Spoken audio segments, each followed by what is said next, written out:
All right, everybody, welcome, welcome, welcome. I'm Crystal Kramers, your host today for the Success TV show, and I have Heather Ruth here. She is a holistic life coach from Pure Soulful Coaching. Thank you so much for coming on to talk business today. How are you? I'm doing well, thank you. It's Monday. It's Monday. My business brain has turned on. Yes. So I would love to hear about you and your entrepreneurship journey. So if you could just take a moment and introduce yourself and your business to our listeners today. You bet. My name is Heather Ruth, and like Crystal said, I'm a holistic life coach. What that means to me is that it's a whole person perspective. So I don't just look at one realm of where we're working. We're working with our emotional centers, our spiritual centers, our mental centers, our physical centers. So it's really about creating a foundational aspect in self. Knowing that all the pieces of who we think we are, who we believe we are, all actually belong, so like we can be one of one thing. Beautiful. Yeah. And I utilize a lot of different modalities, from Reiki, from like one of my top ones is numerology. I allow that numerological essence of who we are to really shine through, to help guide us. And this is a key important word that I use, guide us through life in a more rhythmic essence of who we are. I love how you say that. It sounds very flowing. And I'm curious, what inspired you to become an entrepreneur? If you could think back to when you I can made tell that. you. So I made that decision when I was in maternity leave with my son, and I was pregnant with my daughter, and I was looking for daycare. And I did not enjoy the price tag that it was attached for 2 kids. I didn't enjoy the lack of time I was going to have with my children, which I was at the time a manager at the Bank of Montreal, which meant I wasn't getting home until 7:00 at night. So I was missing a huge chunk of their life. I was literally kissing them goodnight and tucking them in. Yeah. And at that point, I decided to start dabbling in a lot of different avenues. But it was really, that decision point was right before I went on maternity leave with my daughter. And we bought our home here in Lake Countries when I started my first entrepreneurial thing by opening a daycare. That is fantastic. That's right. I never actually knew that part of your story. So thank you for that. So when you made this decision in your life, and of course, then since opening up that own daycare, things have really evolved in your world based on where you're at now as well. Yes. What values and beliefs, if you could tap into that, really helped you guide in your business decision of making this transition? There's always been an element and a value of determined to know myself, to work through the pieces in a more like, oops, sorry, cat's attacking my fish tank. To work through a lot of my own mental mindset that was birthed out of corporate. And so the value of knowing thyself and trusting was another one of those values, that value of trust, that the inside, what I was experiencing and listening to, was so strong and stronger than what I was hearing from the outside world. Beautiful. And so really landing into determination, into trust, but then eventually the overriding value that I operate with is just simple, pure love. When you say love and I look at you and I know you, there is love all around you all the time, and your hugs are the best. I really value you tapping into that internal piece, that guide, that nudge, because I think that's forgotten a lot of the time, where some people going and doing their 9 to 5 won't listen to that internal piece of like, what truly is happening here? What is exciting me? What is not exciting me? What do I want? What do I don't want? What is the most rewarding part of this journey so far for you? Some of these questions are quite loaded too. It's like, well, how long do you have for that answer? What is the most rewarding? It's really hard to pinpoint just one. The biggest, most rewarding piece is that I'm home in the morning with my children. I have great familial connection, and I mean that with my unit that I've created with my family. And I just feel present. in a world that's so noisy, in a world that's asking us to not be present with ourselves on a pretty much regular basis, the knowing who I am and trusting that inside piece has allowed for the presence to be, which I find now this online world really hard to build my business in, because I do believe in the power of our presence in the life that we're currently living. Beautiful. Yeah, I'm curious about that balance, right? Because the online world can really consume and create more noise than a non online business, so to speak. So what would you say if you could pinpoint kind of that area for yourself where you're like, okay, you know what? I can see the noise, I can see it pulling, I can see the distractions, the piece that is the fullness, the busyness, to stay really balanced in that personal piece, right? That you value so much. So we love the idea of balance, and I think it's a really great concept, but we're not the scales of justice in our life. No. And so balance really is, where am I intrigued? What's lighting me up at the moment? And how can I pour more of that into my life? So I look at it from more of a harmonic perspective. Where am I in harmony with all of it? And then the balance just kind of comes in naturally. And that's where numerology has truly helped elevate my life. Sorry, my cat is like, okay. Cats are welcome. Last call cat was on it too. We're just having a cat theme with my, maybe I'm just welcoming it with the print. Beautiful. I love it. And it's really like that numerological aspect of understanding how I work. When are my optimal days? When are my days of rest? And then all of a sudden I'm putting that with your lunar cycle, with your womanly period. I'm just going to say it, your period. I'm not going to lie. We all have one when we're women, and understanding that there are days for expansion and then there are days for contraction, and that we need to utilize both of them when we're integrating and learning at such a rapid rate as we are right now, especially as entrepreneurs. Yeah. And honoring that space of rest, or honoring the creative push. Yes. Because there is a flow and a cycle. Yeah. So I think really looking at, like, the word hustle used to trigger me, and I had to look at what that meant for me, and really analyzing, well, why is that just one word? Because then I was looking at all the definitions that the world was putting on it, and I had to understand my own hustle. Interesting. Yeah. Not the hustle. What does it mean to you? Talking about what does it mean to you? And that leads me right into what I'll talk about later.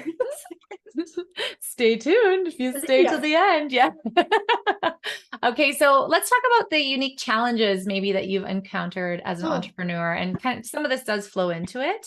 But if you could pinpoint specifically something that unique challenges. I don't love working by myself. So that's been a really unique challenge. So it's sort of like, how can you love yourself even more, even when you want to collaborate with other people, but you haven't found that connection yet? That's been a challenge, really finding the right people for me to go into collaboration with. Beautiful. The biggest challenge is feeling lonely out here in the biggest planet on the world of internet and online coaching, in a world that feels sometimes oversaturated. But yet not. It's an interesting contradiction, I'm sure.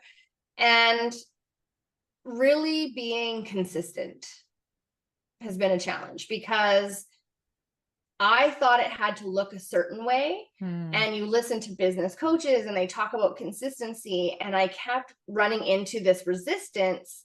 And it was because I was trying to do it their way, or the way that they said it, and it wasn't in alignment with my own consistency. I love that. There was a moment where I would see a lot of people apologizing for taking social media breaks. By the way, go on dang vacation. Go do you. Don't apologize for it. Come back and be like, oh my goodness, I took a break. It was amazing. Here's what I realized, but I'm not sorry for taking that break. Absolutely. Yeah. And what is your relationship to taking that break? Right. I always question sometimes, it's like, what's my relationship to rest? Because in those moments of rest, when I'm going through that rest and restore and really just regulating my nervous system, I'm listening to the chatter. So I really love how you position that, because I think as entrepreneurs, I can really relate to the permission to unplug, to recharge, so to speak, especially when it's multiple things. Well, yeah, because I mean, I don't just do my coaching business. I have I have another side of my business of consulting with the local soccer Absolutely. association. I'm involved in volunteer work with You're a mama bear.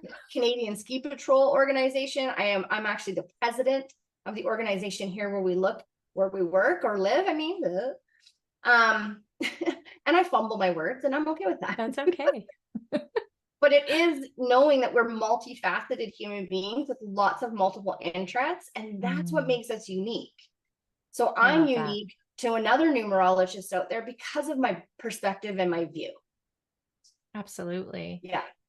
Now, what strengths? I mean, you talked about numerology, but if you could tap into a few more strengths that you found most helpful in running your business. I think perspective is one of my biggest strengths. My ability to see multiple layers to most stories, as well as within myself, but within everything I'm hearing outside of myself. So the ability to say, that's only one way of looking at it. And then taking the time to look at it from a few different angles. Learned skill that I have learned is becoming the objective observer in my business. Yes. So then I can take the personal things out and what are the facts that I'm working on right now? And like being that kind of reporter. Oh, well, you didn't do this. So that's the fact. You just didn't do it. Right. So it goes to your list the next day. No shame, no guilt, just a fact that didn't get complete. And really, really on operating from that perspective, that's not a personal thing for me. Right? That I'm not beating myself up personally that my kids got sick and I ended up getting distracted and had to do a lot of errands and running, that I had to push a few things down the ladder on the to-do list. And I think that has been one of my biggest strengths, as well as that determination streak. Like absolutely. Depending on what your level of success is or how you define success, I don't compare myself to others. My success is that I've been doing this now for 6 years. I consistently have had clients and I'm growing and expanding each and every day. Beautiful. That's my success. Absolutely. Well, and it kind of rolls into this evolution conversation of your business when you started it. Yeah. Right. Oh. And if you could kind of describe that for our listeners here today, in kind of short form, because I think sometimes we get too attached to I'm creating a business or I'm becoming an entrepreneur or I'm doing this thing. And we put it in this box of how it needs to be, look, feel, touch, all of the things. And really that is the initial seed of this beautiful, I look at it as a vine where it's just constantly kind of feeding its way in and intertwining through experiences and decisions that we decide to make in our life and in our business, and how I think the more we tune into ourselves and what makes us happy, moving with the energy that excites us, our business starts to really evolve into this beautiful, sometimes not so beautiful, but that's okay too, but just a creation of life, right? Did you ever make those rubber band balls when you were young? Yes. Right? You make those rubber, there's multiple colors, there's multiple layers, so I always think of my business in that essence of that rubber band ball. So everything that I've decided to turn into, so it is focusing on the things that I'm interested in learning. And right now it's very much in the world of trauma and understanding it, because I have a big mission. I want to, and I'm going to say these words, eradicate generational trauma on this planet. Yes. My whole body just lights up when I say that. Everything's just soul bumps. I'm like, I don't know if you can see the HDMI camera there, but my hair is growing. Right. Yes, and that's my biggest sure. mission. And through one act of love, helping one person find themselves and love themselves is that impact. And so I just one person at a time. Yeah. And it's not about, for me, it's not the masses. I'm not sitting there and going, I need 1 million, because I will get 1 million. But it is that one ripple, understanding when you throw one rock into the pond, how many ripples come from that. Beautiful. It's really getting to that space. And now remind me, where did I go on my tangent all of a sudden? That's funny. We were talking about evolution of business, and really when I started, I didn't know I was starting a business. And that's the evolution.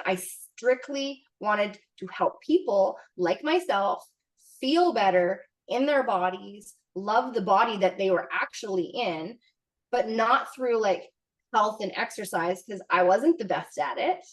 I was physical and I'm very much a mover, but I don't go to the gym. I eat whatever I want to eat. It's always healthy and always homemade.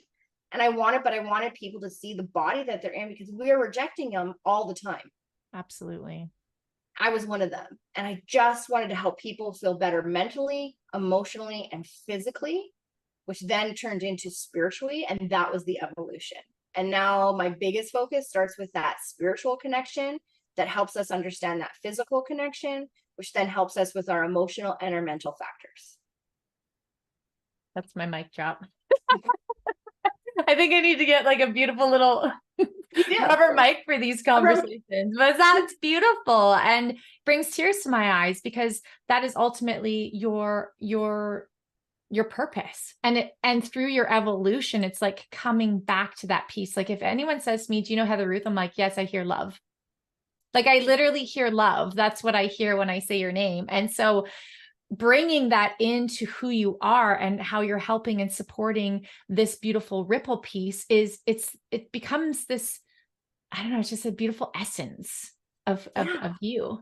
And so I've learned a lot over our years together of intertwining and seeing very common interests, but every time I speak with you, I come away with such a beautiful perspective. So it's interesting that you brought that little piece up. I'm curious to know, you talked about the vision, a little bit about the future of your business. Is there anything else you wanted to add, or any advice to aspiring soul-led entrepreneurs that are kind of seeking and finding or coming to a place of being to really figure out what they want to do or create or amplify in this life? Absolutely. Build a staircase. And we don't build a staircase from the top down. We build the staircase from the bottom up. Understand that your big vision is sitting on the landing at the top, and it's one step at a time. Find the pieces that you really want to work on that. Move to the next one and work on that. Don't try and do everything in your bucket at once, because you will start to feel like you're drowning, and then the overwhelm will absolutely stall you in your tracks while you try to filter those pieces through the fish net. So beautiful. Build your staircase one step at a time. Know what your big vision is. See it, feel it, look at it. This is one of the things I teach, and one of the courses that I do is a 10-week course. I'm launching it in collaboration in September with another coach, and we teach all of this. You can utilize it in your life, you can utilize it in your business, but it is really about this one piece of building that staircase and going one piece at a time. And have goals, but don't have 15. Have 3 major goals that you're working on. Keep it simple. I love that. Keep it simple and smart. And also being an entrepreneur is a marathon. It's not a 100-meter dash. It's not how fast can I get to where I'm going. It's an evolution. Again, that's that journey. It's the adventure. It's the you're going to grow and learn. And so be okay with some of the small pivots that move the needle forward. Yes. Oh, gives me soul bumps. Thank you, Heather. Thank you. Thank you. Thank you. For our listeners today, I know you've put together a little conversation around the awareness is the first step really to unlocking your evolution. So I'm going to kind of hand it over to yourself here as you give us a little presentation. And for those of you watching, check out below. There's information on how you can get in touch with Heather. And over to you for our next little kind of conversation. Thanks, Heather. You bet. So one of the things that I love to teach people or walk people through is the essence of divine timing. Divine timing being a cycle that unfolds in our lives in every aspect. So we can be going through divine timing in our family life, in our personal lives, in our businesses. And it is just about the steps. The first step of that divine timing is awareness. And this is why it's so, so powerful. There's awareness, the strict old definition of knowledge or perception of a situation or a fact. That is the basics of what awareness is. But then there's self-awareness. good knowledge and judgment about self.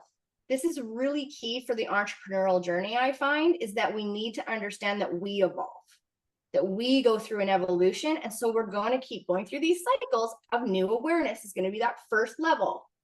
We land into awareness. I didn't like doing that. I didn't like the flow of that workshop. Maybe I'm going to do it a bit better. What didn't work? That's awareness. That's the power point for change for the next level. So I see self-awareness as the ability to take an honest look at our life without any attachment to it being right or wrong, good or bad, about looking at it from these beautiful aspects. And Debbie Ford actually said the same thing, the same quote. Self-awareness is that ability to look at self, not through the lens of good or bad, right or wrong. And so it's really important for us to not label anything when we're in a moment of awareness. It simply is just that, something to look at, a trigger, any of those things. It's like looking through the eyes of the Buddha and what is, right? Really understanding it from that perspective. And I want you to think of your life like a river. The river already knows that it is the ocean, but the river has a journey to take from the top of the mountain all the way to the vast expanse of the ocean. And no matter what comes in its way, it still keeps going. It finds its path. It pivots, it jogs, it goes under, it comes over, but it will always find its way through. And that's what life is those awareness points of, oh, there's a rock in my way. There's a decision I have to make. I'm aware of that, and I'm going to go around it, over it, through it, under it, whatever way you decide it works for you. That's your awareness point, the point of change. And it's so, so important to give ourselves time and space when we're in awareness, not to rush it, not to feel we have to get through it just to plow it over, but to actually feel it and experience it to the next level. Because your next step will be acceptance. And then once you can accept, then you can start taking self-responsibility. And this is what I'm seeing on the planet is we want to skip over a lot of steps. We just want to get to the good stuff. We just want to be in the celebration all the time. But there's a point in our lives that we have to create this cycle. That's how transformation works. But it starts with the power of being willing to sit in the awareness long enough to hear the right decisions coming from you. That's my piece on awareness. And I could go for hours. Love it. I absolutely love it. And you can feel your passion about sharing with it because it lights up this fire inside of you. And I really appreciate your time, your energy, your openness to share about, really, I feel like awareness for me it was the pivotal moment that when you just say like the radical responsibility, that piece for me to stand back and say, wait a second, this is everything I've created here. no matter what it is for me, the lessons, the learnings, I've created this, and really coming from a place of understanding that was a big piece in my development. So I can hear it and see it, and what were you going to say? Well, we've had such great conversations in the course of our time of getting to know each other, being in business around this with the same community. And I've watched your awareness levels. Ooh, that was out of alignment. The minute we notice there's like a misaligned essence or people in our lives, Absolutely. That's the awareness point that it brings us all the way back. I mean, we can talk about it in an astrological or numerological perspective. Mm-hmm. We all go through cycles. We know that the moon does. Totally. So why don't we? We do now. Does. Why don't we? I heard the most beautiful thing the other day was, why do we as humans try to hang on to things for so long? If you look at Mother Nature, she doesn't keep growing plants all year round, right? The seedlings come up and they bloom and they harvest and they go into rest and hibernation. If we were start to mimic our own lives in that kind of seasonality, we'll actually start to find a little bit more pleasure and flow with ourselves, because then we're like giving ourselves grace to just be sometimes. Oh, why do I feel like being a hermit? Beautiful. Well, it's winter. It's okay. Yeah, it's okay to be doing this right now. Well, and even a conversation I had this morning with one of my clients was all about that. Like, am I too hard on myself? Am I putting too many expectations on myself because I didn't get XYZ done when I said I was going to get it done? Right. And so shifting the celebration to, well, let's celebrate what you did get done. And how did you feel doing those things? It's just this perception change. And when we talk about perception and in all of everything that you've mentioned today, the awareness and the perception are key pivotal moments to focus inward, to just ask and be curious. Be like, okay, why am I responding this way or reacting this way? Interesting. And with no judgment, but just taking that, I always say, like that flashlight, bring out the flashlight, take a step back and just kind of look at things for a moment to come from a place of curiosity and understanding of ourselves. Because then it goes into your little trauma conversation, which really lights me up and excites me. So I can't wait to hear more about what's coming down the pipe there. So for our listeners today, Heather, thank you so much. I know you've put together a little free download for them that we'll kind of link below, but can you talk a little bit about how our listeners can kind of tune into, do you have a newsletter or anything like that you want to share as well? I have a newsletter. It's on, you can sign up for it on my website, puresoulfulcoaching.com. You can find me on Instagram, absolutely, at Heather J. Ruth. I do lots of stuff in Instagram land. I'm coming back into Facebook world, but I really enjoy Instagram. I do live there. I do my numerological sort of daily energy hits. Now, I'm not as consistent as somebody else. I don't always come up every single day, but I do come up when the energy really inspires me. I really focus on prioritizing my energy and taking action from that space. I love that. And the calendar, the free download that we'll put in here, is just simply a way to learn how to look at the energies of the day and just observe ourselves throughout that. Not to analyze yourself, not to get stuck in like, oh my goodness, why did that happen? More of a, how did that day feel? And this was what was present. And so it'll have a few key words on the calendar that'll give you an idea of what that energetics is shifting and showing us. What else? Where can you find me? I'm starting a podcast. I don't have one yet. And I also have a YouTube channel that's called In Gratitude. Okay, I got my little bell. Starting podcast. Woo, this is my celebration bell. I love these conversations. I love deep conversations. And if you're anyone local here in the Kelowna Lake Country area, I am launching my in-person Soul Fire communities for September, October, and November again. And I'll drop that link in when the poster's done. But if anyone's local and wants to join great conversation for exploring ourselves in the present moment, it has been so potent this last round. I can't wait to do it. Yay. Yeah. Well, thank you for coming on and sharing a part of yourself, your business, your story, your aspirations. And thanks so much, everybody, for watching. And we'll see you again real soon, Heather.